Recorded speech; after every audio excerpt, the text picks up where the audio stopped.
Assalamualaikum warahmatullahi wabarakatuh. Bagaimana kabarnya adik-adik sekalian? Hari ini kita akan mempelajari ciri khas perguruan Muhammadiyah. Nah, di sini kita akan belajar yang pertama, pengertian pendidikan kemuhammadiyahan. Kemudian yang kedua, tujuan pendidikan kemuhammadiyahan. Kemudian yang ketiga, kedudukan dan fungsi pendidikan kemuhammadiyahan. Dan yang keempat, yaitu nilai-nilai pendidikan kemuhammadiyahan.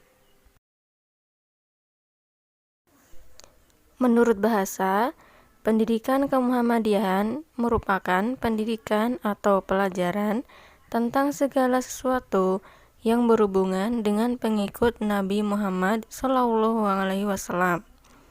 Sedangkan menurut istilah, berarti suatu ilmu yang mempelajari segala sesuatu yang berhubungan dengan Persyarikatan Muhammadiyah, yaitu sebuah organisasi pergerakan Islam yang didirikan oleh Kyai Haji Ahmad Dahlan.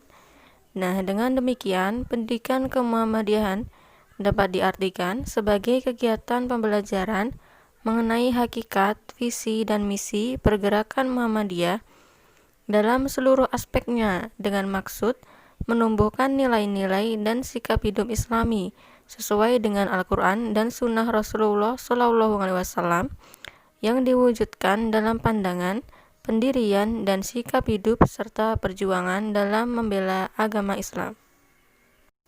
Selanjutnya, tujuan umum diajarkannya pendidikan kemuhammadiyahan di sekolah atau madrasah, yaitu yang pertama media kaderisasi. Muhammadiyah ini adalah gerakan Islam yang oleh masyarakat luas dikenal sebagai organisasi sosial keagamaan yang bertaraf nasional dan bahkan internasional. Nah, Muhammadiyah juga dikenal sebagai gerakan yang memiliki amal usaha begitu banyak dan beragam. Dengan banyak dan beragamnya amal usaha tersebut, maka Muhammadiyah memerlukan generasi yang dapat meneruskan gerakan. Nah, dalam bahasa lain, Muhammadiyah membutuhkan kader penerus yang berkualitas dan penuh pengabdian. Nah, generasi penerus itu adalah mereka yang betul-betul memahami arah, tujuan, dan misi yang diemban Muhammadiyah. Nah, karena itulah salah satu fungsi pendidikan Muhammadiyah ditetapkan sebagai wahana kaderisasi atau pembibitan kader-kader muda Muhammadiyah. Nah, oleh karena itu, sekolah atau madrasah Muhammadiyah wajib mengenalkan, melatih, dan mengajak untuk menghayati cita-cita mulia Muhammadiyah kepada para peserta didiknya dalam bentuk pendidikan kemuhammadiyahan ini. Nah, cita-cita mulia Muhammadiyah tersebut adalah menegakkan dan menjunjung tinggi agama Islam sehingga terwujud masyarakat Islam yang sebenar-benarnya. Kemudian tujuan umum yang kedua yaitu dikenal oleh angkatan muda. Nah, dengan diajarkannya pendidikan kemuhammadiyahan ini, diharapkan angkatan muda di Indonesia setidaknya bisa mengenal seluk-beluk Persyarikatan Muhammadiyah. Dengan kata lain, mereka dapat mengenal lebih dalam mengenai arti, fungsi, spirit gerakan dan perjuangan Muhammadiyah secara lebih mendalam. Nah, selain itu, mereka juga dapat mengetahui tentang kontribusi yang telah diberikan oleh Persyarikatan. Nah, sebagai contoh yang sudah saya katakan pada materi sejarah perguruan Muhammadiyah kemarin, yaitu Muhammadiyah berperan dalam bidang pendidikan, yaitu dengan mendirikan sekolah. Nah, selain itu, Muhammadiyah juga memberikan andil kepada bangsa Indonesia dengan mengirim putra-putri terbaiknya untuk ikut berjuang di kancah perjuangan kemerdekaan hingga sekarang. Nah, berbagai kontribusi inilah yang perlu diketahui oleh generasi muda. Nah, selain sebagai sejarah, kalian juga dapat mengambil hikmah, inspirasi, dan turut berjuang dalam satu barisan gerakan Muhammadiyah. Kemudian ada beberapa tujuan khusus diajarkannya pendidikan kemuhammadiyahan di setiap sekolah atau madrasah Muhammadiyah, yaitu yang pertama, memberikan pengertian yang sebenarnya terhadap para pelajar tentang apa dan bagaimana pergerakan Muhammadiyah itu. Kemudian yang kedua, memberikan bekal kepada calon kader Muhammadiyah sehingga mereka dapat menjadi pewaris dan penerus perjuangan Muhammadiyah.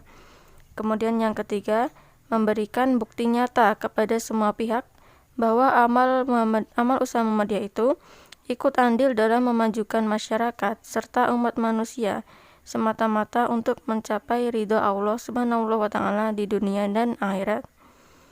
Ya, selanjutnya yang keempat, memberikan pengertian atau pengetahuan tentang persyarikatan Muhammadiyah sebagai gerakan Islam dan gerakan dakwah amar ma'ruf nahi munkar. Dan yang kelima yaitu memberikan bekal kepada setiap pelajar Muhammadiyah. Nah, agar kelak kalian dapat menjadi kader yang tangguh untuk melangsungkan cita-cita dan amal usaha Muhammadiyah. Kemudian yang keenam, mendidik setiap pelajar Muhammadiyah agar memiliki kepribadian muslim dalam rangka mempersiapkan kehidupan yang islami di tengah-tengah masyarakat. Kemudian selanjutnya nomor 7, menumbuhkan jiwa tajdid atau pembaru bagi setiap pelajar Muhammadiyah agar dapat memahami ajaran Islam secara murni serta mampu mengamalkannya dalam kehidupan sehari-hari. Yang ke-8, memberikan pengertian bahwa Muhammadiyah ini ikut andil bagi pembinaan generasi muda melalui berbagai amal usahanya, termasuk melalui bidang pendidikan. Yang ke-9, mampu mensosialisasikan tujuan dan cita-cita Muhammadiyah di tengah-tengah masyarakat, baik secara individu maupun secara kelompok. Kemudian yang ke-10, mendorong setiap pelajar Muhammadiyah agar di kemudian hari sanggup memikul tanggung jawab terhadap agama Islam dan persyarikatan Muhammadiyah. Selanjutnya, kedudukan dan fungsi pendidikan kemuhammadiyahan. Pendidikan kemuhammadiyahan memiliki kedudukan sebagai mata pelajaran wajib yang diajarkan dan dipelajari setiap pelajar Muhammadiyah. Nah, sebagai materi wajib, maka seluruh jenjang pendidikan Muhammadiyah, mulai dari sekolah dasar atau madrasah ibtidaiyah sampai perguruan tinggi, mengajarkan pendidikan kemuhammadiyahan. Sedangkan fungsi pendidikan kemuhammadiyahan di sekolah atau madrasah Muhammadiyah yaitu sebagai pembeda atau distingsi antara sekolah atau madrasah Muhammadiyah dengan sekolah yang bukan milik Muhammadiyah. Nah, dikatakan sebagai pembeda karena hampir dipastikan bahwa semua lembaga pendidikan selain Muhammadiyah itu tidak mengajarkan pendidikan kemuhammadiyahan. Karena itulah, pendidikan kemuhammadiyahan harus senantiasa diajarkan kepada pelajar Muhammadiyah agar dapat benar-benar menjadi ilmu yang memberikan kontribusi bagi semua pihak. Selanjutnya, nilai-nilai pendidikan kemuhammadiyahan. Yang pertama, mengamalkan perilaku sebagai hamba Allah Subhanahu wa Ta'ala. Allah Subhanahu wa Ta'ala semata-mata menciptakan manusia untuk menegakkan tauhid, beribadah kepadanya, dan meninggalkan segala bentuk ibadah kepada selainnya. Nah, dengan demikian, tugas pokok manusia sebagai seorang hamba Allah adalah beribadah kepadanya. Nah, sebagai pelajar Muhammadiyah, kalian tidak boleh meninggalkan kewajiban sebagai seorang hamba Allah Subhanahu wa Ta'ala. Berbagai amal ibadah yang dilakukan pelajar Muhammadiyah harus didasarkan untuk mencari ridha Allah semata. Segala kenikmatan yang dimiliki harus senantiasa disyukuri dan diyakini sebagai pemberian dari Allah. Nah, oleh karena itu, kalian harus menjadikan Al-Quran dan Sunnah sebagai pedoman hidup kalian dan berusaha meneladani kehidupan Rasulullah SAW. Kemudian yang kedua yaitu mengamalkan perilaku sebagai khalifah fil ard. Nah, agama Islam telah mengajarkan bahwa selain sebagai seorang hamba, predikat manusia juga sebagai khalifah di muka bumi, yakni sebagai wakil Allah di bumi yang memiliki tanggung jawab dan otoritas yang besar. Manusia diberi tanggung jawab untuk mengelola alam semesta demi kesejahteraan umat manusia. Hal ini tidak lain karena Allah Subhanahu wa Ta'ala memang menciptakan alam semesta untuk manusia. Nah, oleh karena itu, pelajar Muhammadiyah sudah semestinya menjaga lingkungan sekitar. Berbagai binatang dan tumbuhan merupakan makhluk Allah yang memiliki hak hidup, sehingga keberadaannya harus dirawat dengan baik. Nah, selain itu, kalian juga harus berusaha untuk menaati tata tertib yang berlaku di sekolah atau madrasah Muhammadiyah. Lalu yang ketiga, mengamalkan dakwah amar ma'ruf nahi mungkar. Pelajar Muhammadiyah wajib melakukan dakwah amar ma'ruf nahi mungkar sesuai dengan kemampuan dan waktu yang dimilikinya. Nah, banyak cara yang bisa dilakukan oleh kalian untuk terlibat langsung dalam kegiatan dakwah, baik di sekolah atau madrasah, ataupun di lingkungan rumah masing-masing. Di sekolah atau madrasah, kalian dapat ikut bergabung dan aktif dalam Ikatan Pelajar Muhammadiyah Ranting, khususnya di bagian pembinaan agama atau dakwah di kalangan pelajar.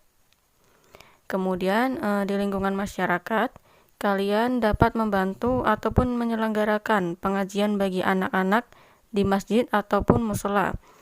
Selain itu, kalian juga dapat ikut serta membantu penyelenggaraan pengajian Hari Besar Islam atau ikut membantu pelaksanaan musyawarah ranting Muhammadiyah. Nah, aktivitas-aktivitas tersebut dapat menjadi salah satu dari wujud kepedulian kalian terhadap pendidikan agama bagi anak-anak, sehingga ilmu yang kalian miliki itu menjadi lebih bermanfaat. Selanjutnya, yang keempat yaitu menghindari tindak kekerasan dan mengutamakan perdamaian. Nah, ini misalnya saja tindak kekerasan yang terjadi di sekolah seperti tawuran, pemalakan, dan sejenisnya. Nah, perilaku-perilaku tersebut merupakan perilaku yang menyimpang dan tentu saja akan merugikan diri kalian sendiri dan orang lain. Nah, sebagai seorang pelajar Muhammadiyah, kalian diharapkan untuk menghindari perilaku-perilaku tersebut dan mengutamakan perdamaian. Nah, karena dengan mengutamakan perdamaian, kehidupan kalian akan lebih menyenangkan, baik untuk kalian sendiri maupun untuk orang lain. Nah, dan dengan lebih mengedepankan kesantunan, keakraban, dan jauh dari kekerasan, tentu saja akan mendatangkan manfaat yang baik. Nah, namun apabila kalian memang memiliki bakat dan kemampuan bela diri, maka Muhammadiyah memiliki solusi lain, yaitu dengan menyalurkan bakat kalian melalui Tapak Suci Putra Muhammadiyah. Nah, Tapak Suci Putra Muhammadiyah ini merupakan wadah yang tepat bagi kalian, sebab di sana kalian akan diberikan bekal fisik dan mental yang kuat, sehingga tubuh kalian akan menjadi lebih terampil dan gesit. Nah, selain itu, di sana kalian juga akan dididik untuk mempertahankan ajaran Islam. Jadi, sembari kalian belajar untuk mengenal jurus-jurus dalam Tapak Suci, kalian juga akan dididik tentang penguatan akidah, akhlak, ketahanan mental, dan kepemimpinan. Kemudian yang kelima yaitu mengamalkan disiplin belajar dan gemar menuntut ilmu. Nah, kedisiplinan ini tidak hanya berlaku di sekolah atau madrasah saja, tapi juga di rumah atau dalam kehidupan sehari-hari. Nah, dalam hal belajar ini, agama Islam telah mewajibkan umatnya untuk menuntut ilmu. Nah, kewajiban menuntut ilmu ini harus ditunjang dengan semangat disiplin yang tinggi dan juga gemar belajar, baik di dalam maupun di luar sekolah atau madrasah. Nah, saat ini kan kalian adalah seorang pelajar. Nah, sudah semestinya kalian mengetahui tentang hak dan kewajiban seorang pelajar di sekolah atau madrasah, yaitu belajar dan menuntut ilmu. Ibaratnya kalian ini sekarang adalah sebuah wadah yang kosong. Nah, kalian ke sekolah itu kan untuk mengisi wadah yang kosong tersebut. Nah, apabila sudah terisi, kalian bisa membagikannya dengan orang lain agar lebih bermanfaat. Nah, namun walaupun dibagikan, ilmu itu tidak akan berkurang, justru akan malah bertambah. Karena memang seperti itulah sifat dari ilmu. Kita bisa belajar dimanapun karena ilmu pengetahuan tidak hanya terbatas di sekolah.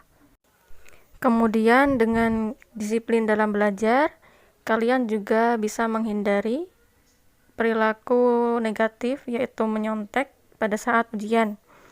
Karena saya sendiri merasakan bahwa ketika saya mencontek itu, walaupun memiliki hasil ujian yang bagus, tapi itu rasanya seperti kosong dan memang termasuk kebahagiaan yang semu.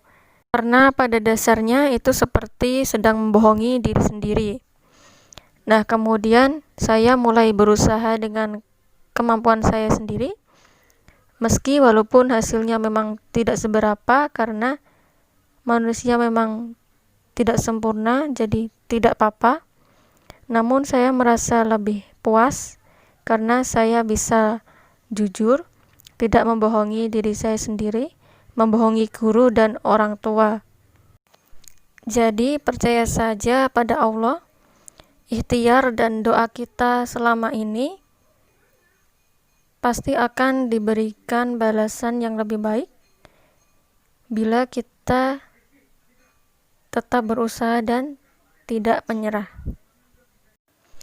Jadi begitulah adik-adik sekalian, usaha yang sungguh-sungguh dan doa tentu saja tidak akan pernah mengkhianati hasil.